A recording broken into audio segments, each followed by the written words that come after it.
Welcome back to another episode of the Holocore. Today's file: the righteous fury of Light's wrath. Years ago, following the forging of the Ashbringer, the Scarlet Crusade sought to create their own holy weapon of unparalleled potential. Attempting to replicate the Ashbringer's power, the Crusade looked to its origins, a crystal of pure shadow, and sent some of their best soldiers into the Plague Lands in search of one. Those that did return did so with a mysterious jewel that seemed to pulse dark energy. Some scholars theorize that it may have once been embedded in one of the weapons wielded by Azeroth's first Death Knights, while others believe it may have been shaped by the spectral hands of Archlich Kel'Thuzad. No matter its origins, the Scarlet Crusade believed this gem could become a weapon of righteous destruction. The Scarlet Crusade called 10 of its most powerful priests to Hearthglen, where they would purify the crystal and affix it to a staff. Unbeknownst to them, a demon lurked among their ranks, a Nathrazim by the name of Balnazar. Balnazar had disguised himself as the leader of the Scarlet Crusade, Sidon Dathrohan, and although the other members of the Crusade were oblivious to his deception, the demon feared that if they succeeded in purifying the crystal, the holy energies of its new form would unmask his disguise and reveal his true form to the Crusade. As the priests began their ritual, Balnazar silently intervened. The interruption shattered the delicate intricacies of the ritual, resulting in a violent explosion of holy energy that killed the 10 priests.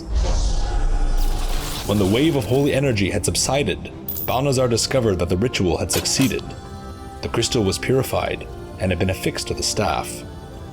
Balnazar noticed the unstable holy energies flowing through it, and smiled as he realized how impossible it would be to control such an artifact. The Dreadlord would let the Scarlet Crusade keep their prized artifact, knowing full well that such a weapon was bound to cause untold chaos among those who attempted to wield it. Despite its unstable nature, the Scarlets were pleased with the weapon they had forged. In one particular battle against the Scourge, where the Scarlets were outnumbered 20-1, Light's wrath triumphed in a whirling storm of holy energy, reducing the undead to ash. Although the Scourge forces had been defeated, the wielder of Light's wrath had been killed, along with many of his comrades. Those that survived were left crippled, dumbstruck, and confused. Such violent explosions of holy energy became frequent wherever the staff went, and in time, these events drew the attention of the Kirin Tor, who sent one of their own to track it down. Whenever one wielder of Light's wrath was killed by its energies, another Crusader took up the deadly weapon.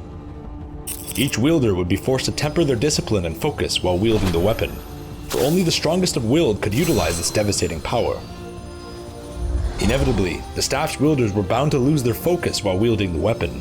If they did lose their hold on the weapon, even for a single moment, Light's wrath would lash out in a violent torrent of holy wrath.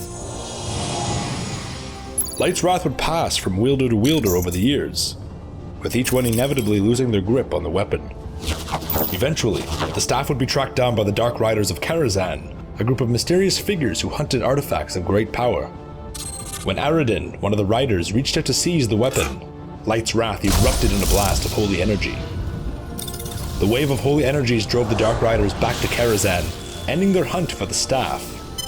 It would be one of the only weapons they willingly abandoned, perhaps the only one. The staff would eventually be tracked down by the Kirin Tor and discovered in a camp occupied by the members of the Twilight's Hammer cult, who sought to twist it back into the shadow of pure darkness it had once been. Although the staff was liberated by the Kirin Tor, the weapon once again lashed out, killing the mage who had spent so many years tracking the staff.